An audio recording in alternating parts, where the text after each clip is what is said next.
Let's be honest, each of us have made many mistakes somewhere along the way in our lifetime, and some of us more than others. It seems like there's just always that one item that we have a weakness for, like I just have to purchase that, or maybe it's a particular activity that just, no matter the cost, you are going to be a part of that. And yet this is where we can get stuck sometimes when we talk about finances and in trying to figure out some financial pitfalls to avoid. Perhaps it may surprise you that there are a lot of women, and even Christian women, that struggle with their finances. They can struggle with actually making wise financial choices. And a lot of times we don't even really want to talk about it. It's almost like financials is off limits, because we don't want to admit that we had made some difficult choices, that maybe we are still facing the consequences of some money mistakes, that we do desire to avoid some pitfalls, but we just don't know how to handle that. So in this episode, I'm going to actually address 7 different just money mistakes that are common to women. Sometimes it could be literally just, you could look at as 7 pitfalls to avoid for finances. Obviously, there's many more that you probably could come up with, maybe things that you've experienced. These were just a few that I thought through, that I've heard from other women, or that I've experienced myself. And then we want to discuss just some practical ways almost to alter that, maybe to try to avoid that, do something a little different, a different course of action, so that we can attempt to not keep getting stuck, but be freed from the financial stress. And with that freedom, it's really just to worship the Lord, to serve our family, and to do it with authentic joy and genuine gratitude. I've heard of a woman who actually could put herself into debt just because she ate out so often rather than eating at home. And at the same time, just could not stay away from clearance racks at a store. Another woman expressed to me, a mother, just almost hesitantly her financial woes because of just the embarrassment that she'd got herself in this bind with too many loans and not being able to pay things off, and just felt stuck, didn't know how to get out of it. And yet it's interesting that in both of these scenarios, it impacted more than just them. It impacted their livelihood. It was a negative influence on their children. It created a problem to move forward and what to do next. I even remember a season in my life where it's just financial struggles were just seemed to be heightened. I was looking around the house trying to find things to sell just because the bills were increasing. They were coming in just with a vengeance, and my paycheck just was not covering it, and time was running out. And see, dealing with financial strain over money mistakes can add stress to our lives. It fuels discontentment. It messes with our emotional state. And this would make sense because as women, one of our greatest needs is security financial matters, and security in relationships. And so if you're having financial struggles within marriage, then yes, this can create a source of contention. It can be also particularly difficult if you do have a single family income or a single parent home. Now, I have to give a disclaimer that nothing is for certain except death and taxes, of course, is what they say. And obviously there's some certainty of eternal rewards in heaven for those God has saved by grace through faith. And so you and I could put into practice all of these principles that we're looking at. We could avoid all these pitfalls. We can really limit money mistakes and still struggle financially just because of outside sources that we have no control over, and that could create some problems. Like, for instance, when federal taxes are raised, or state taxes are raised, or maybe there's increased insurance costs, a loss of job, a health crisis, just all of these things that, again, you really can't prepare for. You just have to deal with them when they come. And this is why we continue to bring our financial burdens and our decisions before the Lord, our desires. We seek the Word of God for guidance in how best to navigate our financial journey. See, because if our goal is to honor God with the resources that He has given and He's graciously provided for us to manage well and to use for His glory, then we need His guidance for us how to do this successfully to the best of our ability. As a reminder, there are some other videos that I've already done on this YouTube channel that address money matters so that we can keep growing and learning just in the matter of financial stewardship. Now, these 7 financial pitfalls to avoid, if possible, are not in any particular order, but each element can create distress, and they can cause a woman to feel stuck, like there's no way out, like it's a hopeless situation. What are we going to do? Which again can cause a lot of anxiety. It can be depressed, create depressive emotions. But nevertheless, with God, we're going to start there. He can show us the way out.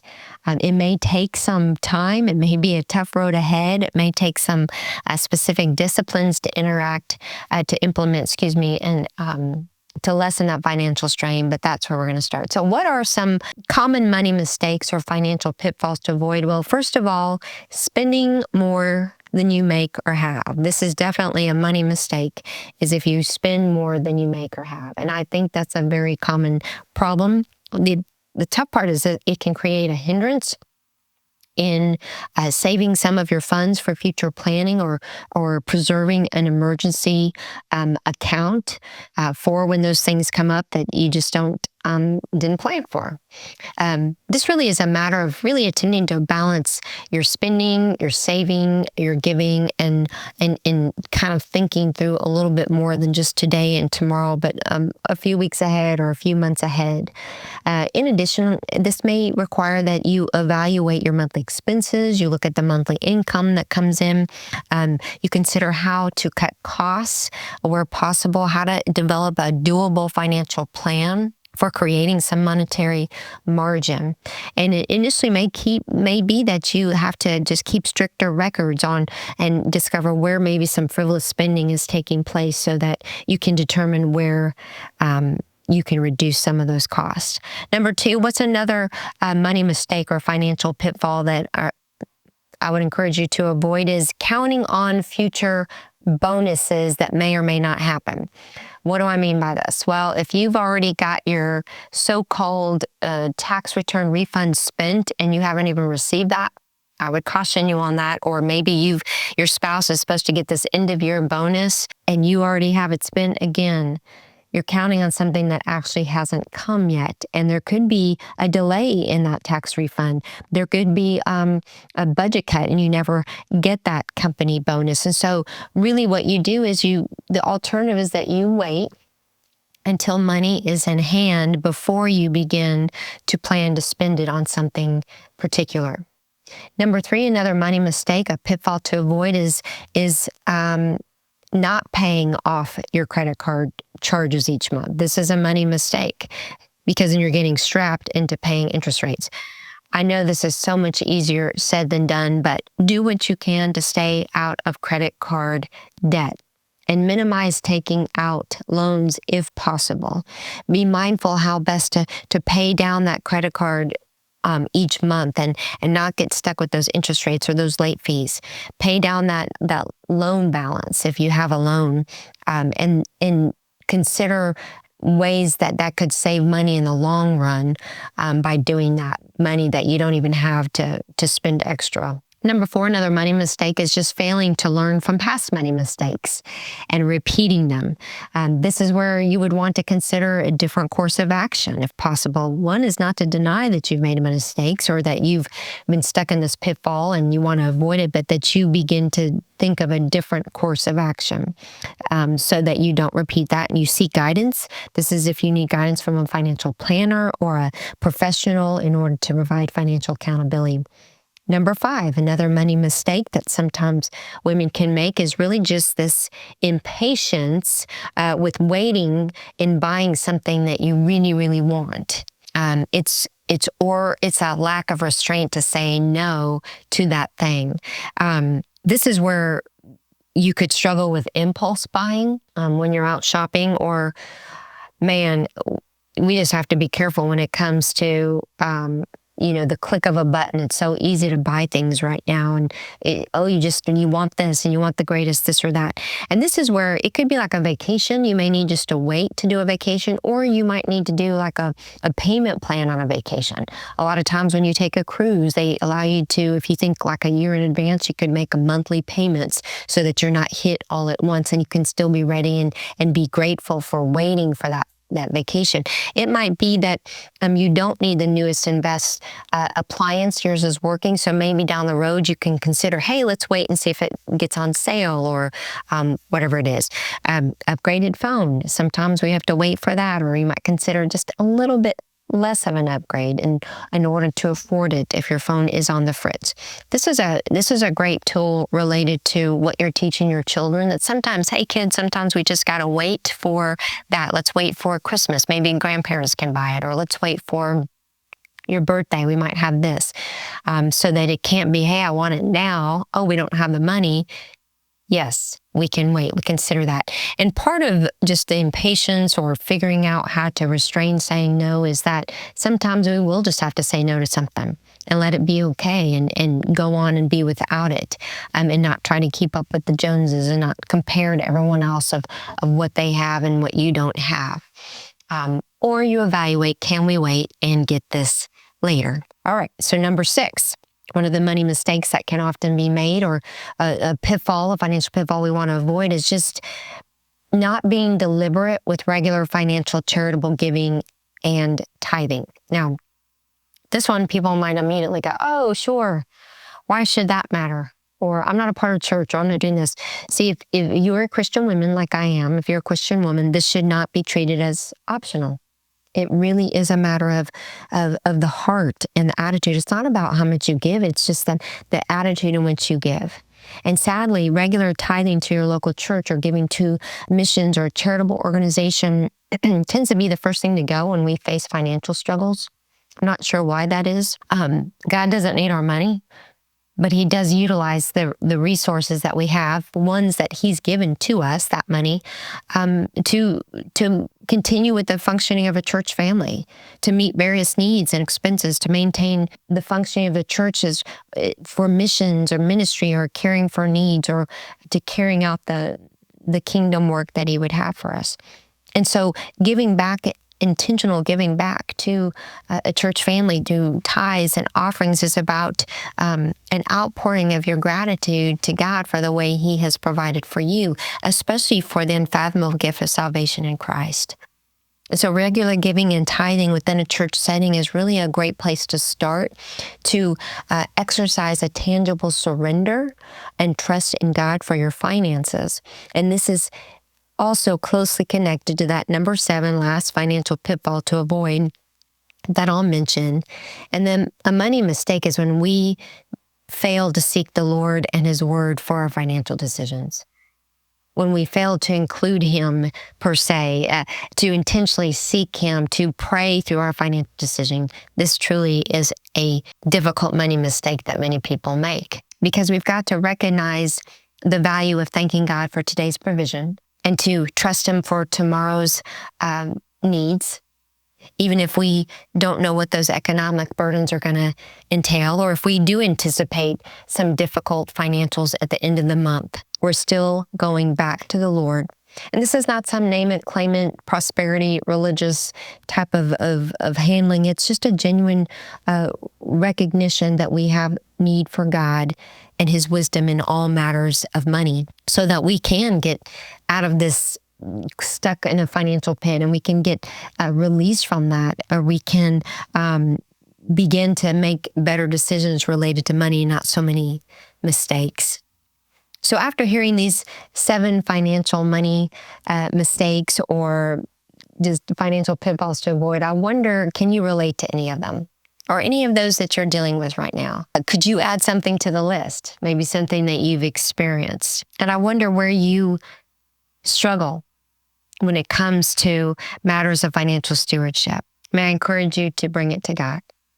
You bring what you have to God. You bring the mistakes, you bring the pitfalls, you bring all the financial burdens, the strain and the stress, you bring it to God. And you keep in mind that the Lord works in mysterious ways. often when it comes to finances. And sometimes he works in ways to provide for your financial needs that you don't hardly recognize. You almost miss it because it does look different than what you anticipated. So for instance, if you've already made up your mind that, hey, I think God should solve this financial problem this way, and he doesn't, then you immediately assume, oh goodness, he didn't provide for us. Rather than, like, if you think, well, checks should just come in the mail and check doesn't, could you see financial provision in that a particular bill is lower that month? Or maybe it was that you got an extra payday and you didn't realize it. Maybe you could see that, oh, someone just gave me a gift card to buy groceries at the store. Thank God for that. See that as provision. Or maybe a relative gave you an unexpected financial gift just to help purchase that new appliance that you wanted, or to pay for that mortgage bill for that month. Those are unique ways that God is still providing for your daily needs. May you recognize that and you thank him for that, because he is graciously giving you that which possibly you prayed for, but it just looks a little different. And this is why it's vital to be aware of how our daily needs are being met, cultivating a heart of gratitude, offering words of thanksgiving, and really letting that turn around to be generous to someone else, even if it's something very small, so that we can be prepared to see the unique way God is providing for us as he chooses to lead you out of your financial pit, if that be his decision. I concluded this episode by encouraging you, friend, with Lamentations 3, verses 55 through 58. And when I read these passages of scripture, the verses, I want you to consider this prayer as maybe one that's facing a deep financial pit, who's desperate to seek help from the Lord to deliver them from their financial monetary troubles. I call on your name, Lord, from the depths of the pit, and you heard my plea. Do not ignore my cry for relief. You came near when I called you, and you said, do not be afraid.